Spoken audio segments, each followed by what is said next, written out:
I would like to thank Sometimes You for the free review copy of Energy Invasion.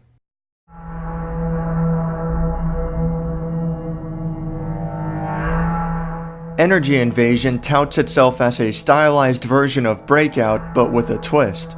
The energy ball that bounces off your paddle isn't capable of destroying most blocks on its own, but instead can fire missiles in any direction to destroy them.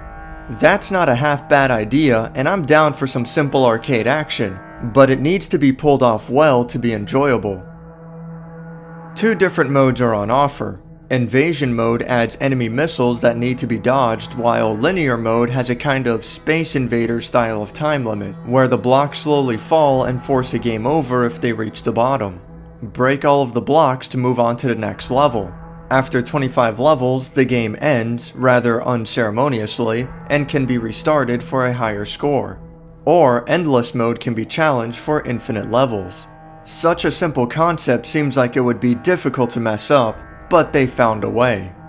For starters, and this is a big one, the paddle's movement is digital rather than analog, meaning that left and right movement speeds are constant. This makes a game that normally requires careful but quick movements far more difficult to control than it should be.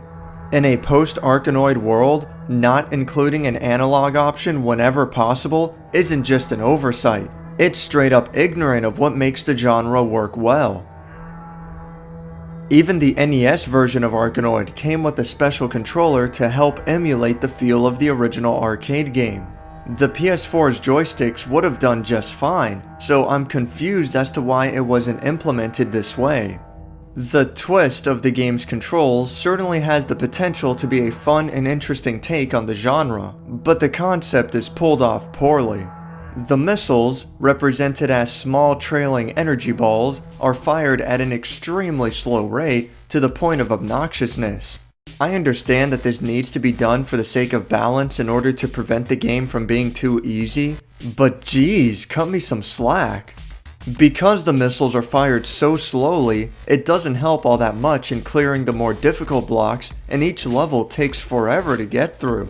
It doesn't even seem to matter much that the missiles bounce endlessly off the walls. I still have the hardest time hitting anything. There do appear to be power-ups, like elongating the paddle or temporarily adding rapid-fire capabilities, but I have no idea what activates them. They seem to go off completely at random.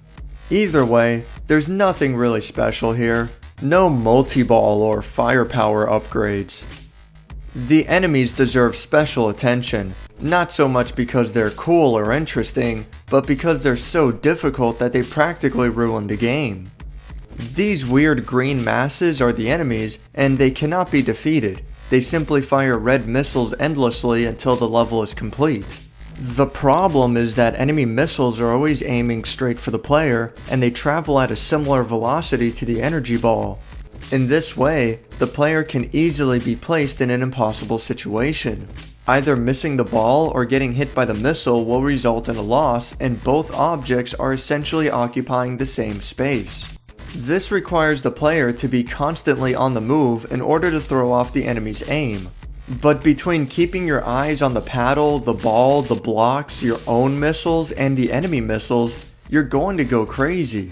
Especially when the screen gets absolutely flooded by projectiles. It's completely ridiculous. Then there's this red barrier that acts like a shield. Like the other power-ups, it happens randomly, but it can even trap the ball within the lower half of the screen. There are just so many stupid situations in this game that should not be occurring. I couldn't tell you how many times I died as soon as I launched the ball just due to the sheer randomness of this game.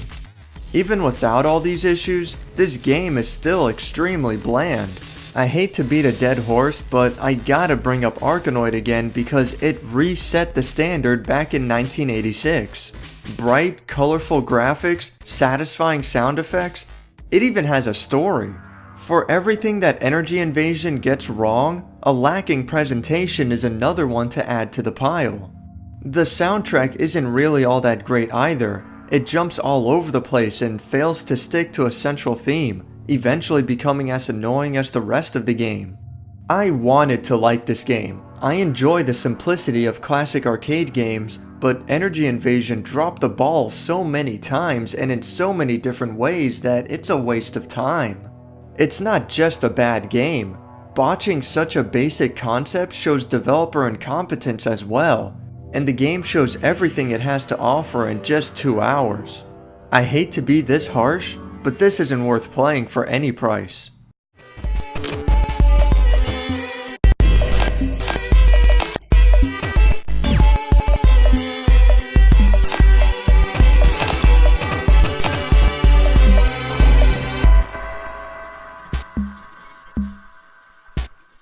Thank you for watching my review of Energy Invasion. I would once again like to thank Sometimes You for the free review copy. If you enjoyed this video, click the like button, and if you'd like to see more, subscribe.